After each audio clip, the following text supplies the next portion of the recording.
Hello guys, welcome to my YouTube channel. तो आज हम डिस्कस करेंगे जेन ऑस्टिन के बारे में। सबसे पहले देख लेते हैं उनकी अर्ली लाइफ क्या रही थी। तो उनका बॉर्न हुआ था 60 दिसंबर 1775 में हैम्पशायर यानी यूके में, और डेथ हुई थी 80 जुलाई 1817 में हैम्पशायर में ही। जहाँ उनका जन्म हुआ वहीं उनकी डेथ हुई, हैम्पशायर में ही। जेंडर फीमेल है और लिटरेरी पीरियड कौन से टाइम में वो इतने एक्टिव थे, तो वो है रोमांटिक पीरियड में। दोस्तों, जैन ऑस्टिन की अगर फैमिली की बात करें तो वो टोटल 8 सिबलिंग यानी 8 भाई बहन थे, जिनमें से वो सातवें हैं। और उनकी पूरी लाइफ है वो अपने पेरेंट्स के घर में ही बीती है, यानी शादी की ही नहीं है। और उनकी फैमिली है वो इतनी वेल्दी नहीं थी, बट फैमिली के सभी मेंबर एजुकेटेड थे। साथ ही मेन तो उनका भाई था वो एक, तो वो ड्रामास प्लेस ये सब वगैरह लिखता था, तो जेन ऑस्टिन कभी कभार उनमें देखती थी।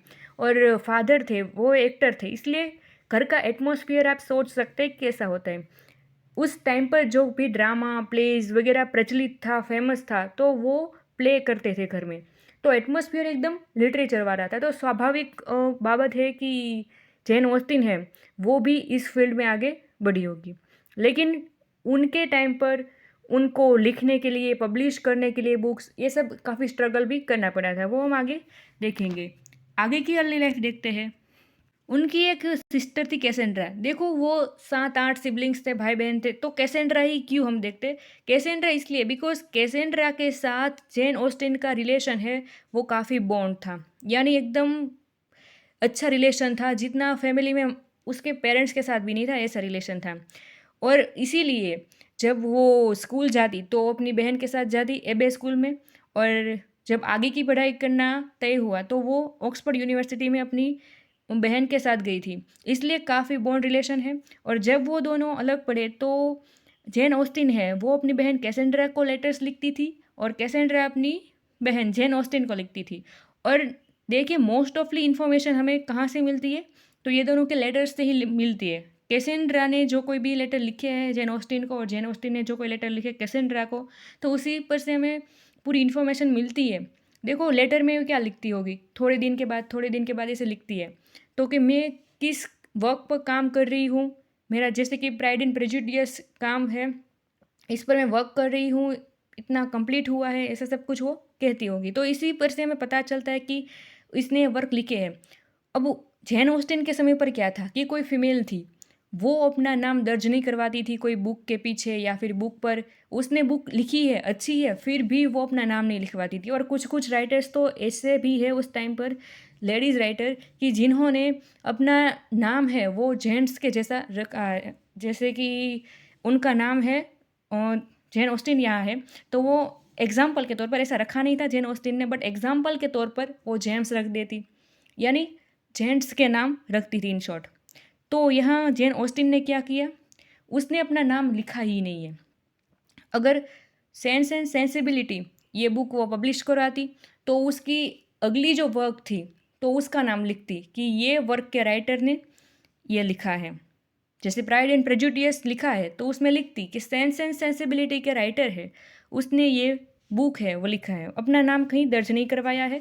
साथ ही आपको मैंने बताया कि जेन ऑस्टिन है वो उसने अपनी पूरी ज़िंदगी अपने पिता के घर पर बिताई है, पेरेंट्स के साथ ही बिताई है, मैरिज नहीं की है।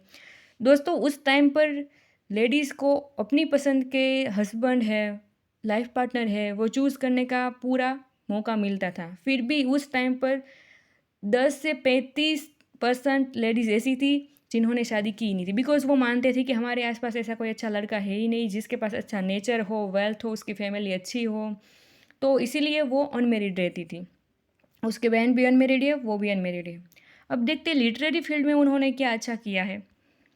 उन्होंने 12 साल की उम्र में लिखना शुरू किया था, बट वो इतना अच्छा लिखा नहीं था, बट लिखना शुरू किया था। एट द एज ऑफ 14 उन्होंने पहली अपनी वर्क लिखी थी, love and friendship. At the age of 15 history of England. ये हिस्ट्री ऑफ इंग्लैंड है ना, वो ओलिवर गोल्डस्मिथ की एक बुक है हिस्ट्री ऑफ इंग्लैंड, तो उसमें से इंस्पिरेशन लेकर लिखी गई है। एट द एज ऑफ 15 उन्होंने ये लिखी थी। अब देखते हैं एज ऑफ 18 पर उन्होंने नॉर्थ एंगर एबे लिखी है, काफ़ी सक्सेसफुल वर्क है ये। और हम ये कह सकते हैं कि नॉर्थएंगर एबे से ही उनकी प्रोफेशनल राइटिंग शुरू होती है। और एट द एज ऑफ 20 ये टॉम लेफ्रॉय, ये कोई बुक या वर्क नहीं है उनका, बट मैं उसके बारे में आपको बताना चाहती हूँ कि टॉम लेफ्रॉय है एक इंसान ऐसा है जो पसंद था जेन ऑस्टिन को एट द एज ऑफ 20, जो कि थोड़ी समय के बाद बैरिस्टर की पढ़ाई करने के लिए चला जाता है। तो जेन ऑस्टिन को अच्छा नहीं लगता है, वो चला गया है, बट जेन ऑस्टिन के मन में अभी भी उसके लिए थोड़ा सा प्यार वगैरह है। तो ऐसा नहीं था कि वो कभी वापस आया ही नहीं है, वो वापस आया था। लेकिन जो जेन ऑस्टिन की फैमिली वाले थे और टॉम लेफ्रॉय के फैमिली वाले थे, उन्होंने क्या किया कि इन दोनों को मिलने से मना कर दिया। वो एक दूसरे को एक दूसरे से अलग रखते थे, और क्या रीज़न था वो कुछ भी इन्फॉर्मेशन हमें नहीं मिलती है, कहीं भी मेंशन नहीं किया गया, बट इतनी बात मिलती है। एट द एज ऑफ 21 उन्होंने फर्स्ट इम्प्रेशन लिखा, जो कि उनकी अभी हाल काफ़ी फेमस, सबसे फेमस उनकी कोई नॉवेल हो तो यही है, प्राइड एंड प्रेजुडियस, जिसके जानते हैं हम। देखिए यहाँ फर्स्ट इम्प्रेशन है वो क्या, एट द एज ऑफ 20 उन्होंने सबसे पहले फर्स्ट इम्प्रेशन नाम से ये बुक लिखी थी। फिर थोड़े समय के बाद प्राइड एंड प्रेजुडियस ये नाम दिया गया है, और ये पब्लिश हुई थी 1813 में। और एट द एज ऑफ 15 उन्होंने सेंस एंड सेंसिबिलिटी लिखी है 1811 में। अब देखिए, पहले तो सेंस एंड सेंसिबिलिटी नहीं लिखी गई थी, तो ये पब्लिश पहले क्यों की गई? बिकॉज ये सेंस एंड सेंसिबिलिटी ये जेन ऑस्टिन के फादर को पसंद थी। अब जेन ऑस्टिन कोई भी नॉवेल लिखती थी, वर्क लिखती थी, तो रात को जब वो सब लोग डिनर करते थे, उस टाइम पर जेन ऑस्टिन अपने वर्क्स को फैमिली के सामने प्रेजेंट करती थी। तो ये वर्क पसंद आ गया था सेंस एंड सेंसिबिलिटी उसके फादर को, तो पब्लिश करवाने के लिए काफ़ी स्ट्रगल किया। क्योंकि उस टाइम पर क्या था कि कोई लेडीज़ ऑथर है, लेडीज़ राइटर या पोएट है, तो उनकी पोएम्स वर्क्स ये सब पब्लिशर पब्लिश करते ही नहीं थे। तो इसलिए उनके फादर ने काफ़ी स्ट्रगल किया ये वर्क पब्लिश करने के लिए, और आखिरकार 1811 में ये हो भी गया। और फर्स्ट इम्प्रेशन यानी प्राइड एंड प्रेजुडियस वो 1813 में पब्लिश हो गया। अब देखते हैं और कौन से वर्क लिखे हैं उन्होंने। उन्होंने मैन्सफील्ड पार्क नाम की वर्क लिखी थी, जो कि 1814 में पब्लिश हुई थी, बट इतनी सारी इनकम ये वर्क में से उन्हें हुई नहीं। फिर लिखी थी इमा, ये उनकी फेमस वर्क थी, और 1816 में पब्लिश हुई थी। साथ ही दोस्तों परसुएशन नाम की नॉवेल भी लिखी है, और नॉर्थएंगर एबे और ये परसुएशन दोनों में से उन्हें टोटल 500 पाउंड्स यानी 500 पाउंड्स की इनकमिंग या फिर अर्निंग हुई थी। अब देखिए उनके टाइम पर ये अर्निंग काफ़ी ज़्यादा कहलाती है, बिकॉज उस टाइम पर मिडिल क्लास की जो फैमिली है उसमें से कोई वुमेन है वो इतना कमाए तो काफ़ी बड़ी बात है, छोटी बात नहीं है। और उनके फादर है, उन्होंने तो अपनी पूरी लाइफ में इतनी सारी इनकम देखी भी नहीं थी, इसलिए ये इनकम काफ़ी ज़बरदस्त कहलाती थी उस टाइम पर। और सक्सेसफुल राइटर भी है जेन ऑस्टिन, इसीलिए तो कि उसने अपने टाइम पर इतना अच्छा किया है, जिस टाइम पर एक लेडीज़ को लिखने का हक भी नहीं था उस टाइम पर। अब देखते हैं जेन ऑस्टिन मेनली अपनी नॉवेल्स पर किस चीज़ पर गौर करती थी, वो किस थीम पर लिखती थी। तो मेनली उन्होंने अपर क्लास के जो लोग हैं उस पर काफ़ी सटायर किया है कि वो लोग ऐसे होते हैं, उनका नेचर ऐसा होता है। अब अपर क्लास के साथ साथ उन्होंने पुअर क्लास के जो लोग हैं, गरीब लोग हैं, उन पर भी मजाक किया है, उनकी हंसी उड़ाई है।